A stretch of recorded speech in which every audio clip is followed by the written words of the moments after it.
3월 9일 월요일 요한복음 11장 38절에서 46절까지 내 삶의 나을죄라는 제목으로 말씀 나누겠습니다. 먼저 본문 읽습니다. 이에 예수께서 다시 속으로 비통히 여기시며 무덤에 가시니 무덤이 굴이라 돌로 막았거늘 예수께서 이르시되 돌을 옮겨 놓으라 하시니 그 죽은 자의 누이 마르다가 이르되 주여 죽은 지가 나흘이 되었음에 벌써 냄새가 나나이다. 예수께서 이르시되 내 말이 내가 믿으면 하나님의 영광을 보리라 하지 아니하였느냐 하시니 돌을 옮겨 놓으니 예수께서 눈을 들어 우러러 보시고 이르시되 아버지여 내 말을 들으신 것을 감사하나이다. 항상 내 말을 들으시는 줄을 내가 알았나이다. 그러나 이 말씀하옵는 것은 둘러선 무리를 위함이니 곧 아버지께서 나를 보내신 것을 그들로 믿게 하려 함이니이다. 이 말씀을 하시고 큰 소리로 나사로야 나오라 부르시니 죽은 자가 수족을 배로 동인 채로 나오는데 그 얼굴은 수건에 쌓였더라. 예수께서 이르시되 풀어놓아 다니게 하라 하시니라. 마리아에게 와서 예수께서 하신 일을 본 많은 유대인이 그를 믿었으나 그 중에 어떤 자는 바리새인들에게 가서 예수께서 하신 일을 알리니라. 아멘. 오늘 본문은 11장 28절에서 37절인데요. 요한복음 11장은 전체가 나사로가 죽었다가 살아난 사건을 다룹니다. 자, 이 내용은 전체 그림으로 보면 요한복음 제가 설명할 때 여러 번 말씀드렸죠.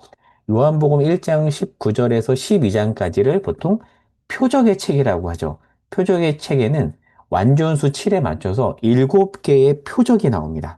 자, 그런데 이 요한복음 기자가 일부러 다른 복음서와 다르게 미라클을 뜻하는 기적이란 단어를 쓰지 않고요. 일부러 표적이라는 단어를 씁니다. 무슨 뜻일까요?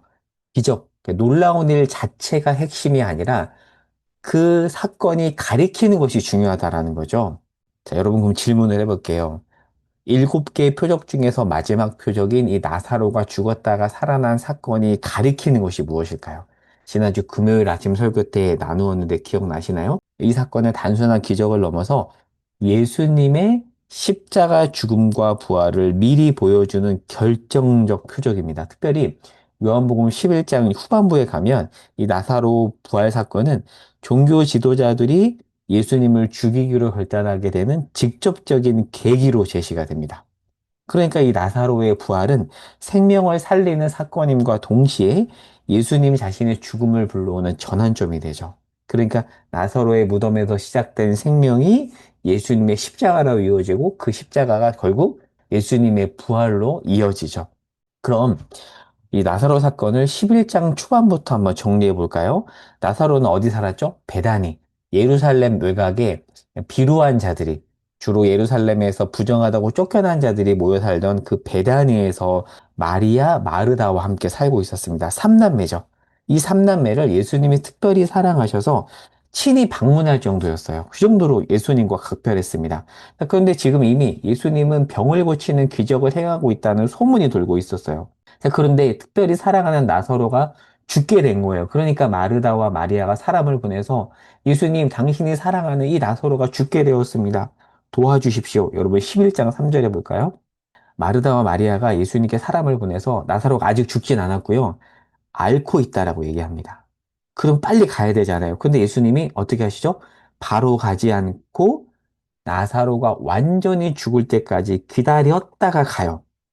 17절에 보면 요한복음 11장 17절 나사로가 이미 죽었고요. 예수님은 나사로가 무덤에 있은 지 4일째 오십니다. 자, 그러면 왜 예수님은 나흘째 오신 걸까요? 자, 여러분 유대 문헌에 따르면 유대인들은 사람이 죽으면 시신은 바로 부패하지만 영혼은 3일 동안 머문다고 생각을 했어요. 혹시나 영혼이 떠나지 않았기에 3일 동안 다시 살아날 가능성에 대한 희망도 가졌다고 합니다. 그런데 3일이 지나면 그 영혼도 떠난다라고 생각을 한 거예요. 그러니까 4일째는 뭐죠? 이러한 모든 희망이 사라진 시점입니다. 유대인들의 세계관에 따르면 그 시점, 모든 가능성과 희망이 사라진 그때, 모든 인간적인 가능성이 사라진 때 예수님이 오셨습니다. 19절, 이미 죽었어요. 19절에 보면 유대인들이 조문하러 오죠. 그리고 마르다가 슬퍼합니다. 아마도 나사로에 대한 평판이 좋았던 것 같아요. 그러니까 많은 사람들이 찾아온 거죠. 슬픔이 가득한 장례식장입니다. 평판 좋은 사람의 그 장례식장을 한번 생각을 해보세요. 23절에 23절에 보면 예수님은 이렇게 말합니다. 마리아와 마르다에게 네 오빠가 다시 살아난다고요. 실제로 나사로는 다시 살아났습니다. 물론 영원히 사는 것이 아니기 때문에 부활이라기보다는 소생이라고 말해야 더 정확한 표현이죠. 하지만 이것은 예수님의 부활을 예표하는 사건입니다. 자, 오늘 본문 39절에 보면 나사로가 이미 죽었는데 다시 살아났죠. 그리고 44절, 11장 44절을 보면 죽은 자가 수족을 배로 동인 채로 나오는데 그 얼굴은 수건에 쌓였다고 나오죠. 수건. 나사로의 얼굴을 싼 수건에 대한 표현이 나오고요. 그리고 풀어놓아 다니게 하라라고 하는데요. 여기서 수건이란 표현은 요한복음에만 나와요. 20장 7절에 보면 예수님의 머리를 쌌던 수건과 똑같은 단어입니다. 그러니까 나사로의 소생, 뭐 다른 말로 하면 부활이라고 할 수 있겠지만 나사로의 소생이 예수님의 부활을 미리 보여주는 사건임을 보여주는 그래서 암시하는 단어입니다. 자, 그런데 이 사건을 계기로 해서 45절에 보면 많은 유대인들, 이 당시까지만 해도, 이때까지만 해도 유대인들은 예수님을 그리스도로 믿지 못했는데 이 사건을 계기로 해서 강팍했던 유대인들이 예수님을 믿습니다. 자, 그런데 반면에, 반면에 이 사건을 보고 바리새인들은 다른 생각을 하죠. 이후 말씀 보면 이 나사로의 부활 소생 사건은 종교 지도자들이 예수님을 죽이려는 결심을 하는 결정적인 계기가 됩니다. 그러니까 한쪽에서는 나사로의 부활을 보고 예수를 믿고요. 한쪽에서는 이 사건을 계기로 예수님을 죽이려고 합니다.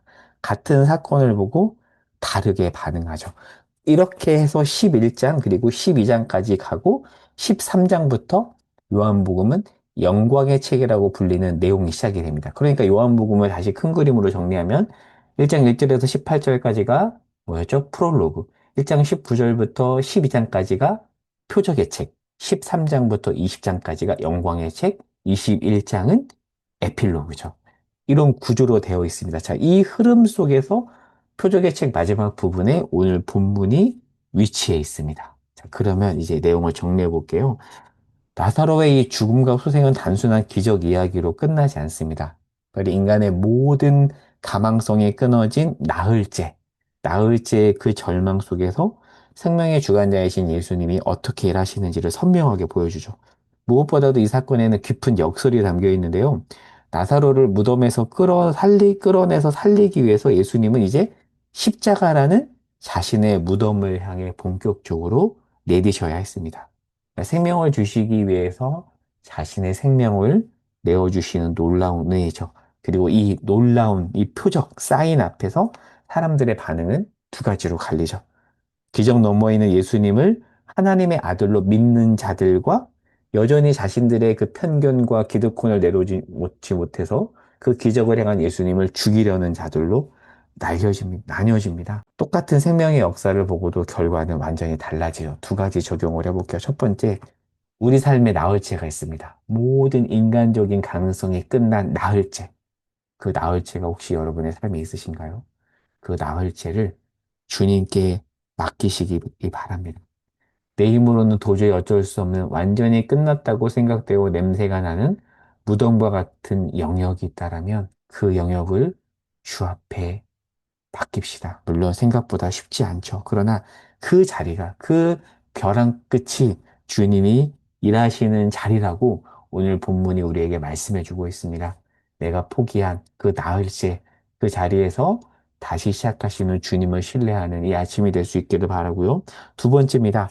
나는 예수님의 그 일하심에 어떤 반응을 보이고 있는지 생각해 보기를 바랍니다. 우리는 종종 예수님의 그 기적을 보고도 믿지 않는 자들처럼 기적 자체에만 집중하거나 아니면 다른 생각을 가지고 그 기적을 그리고 예수를 바라볼 때가 있는 것 같습니다. 그러나 예수님은 그 표적을 보고 그 기적을 보고 예수를 바라보라라고 말하고 있습니다. 사실 우리가 교회를 다니고 성경을 읽을 때도 정말 그 예수, 십자가에 자신을 내어주고 그리고 생명을 살리기 위해서 죽음의 길로 가는 예수를 따르기보다는 그 죽음을 외면하고 예수를 믿으며 교회를 다니면서 얻는 다른 것에 집중하며 우리가 신앙생활을 하는 건 아닐까? 오늘 말씀을 통해서 우리를 돌아보면 좋겠습니다. 그 표적이 가리키는 예수를 바라보고 헛된 것에 우리의 마음을 두지 않는 저와 여러분이 되기를 바라며 기도하고 마치겠습니다. 주님, 우리 삶의 나흘째 모든 가능성이 사라진 그때 새롭게 하시는 주님을 바라봅니다. 주님, 지금이 나흘째 같다라고 절망하며 숨지기고 있는 우리에게 소망을 주시옵소서. 오늘 하루 그 소망을 가지고 살아가겠습니다. 예수님의 이름으로 기도합니다. 아멘.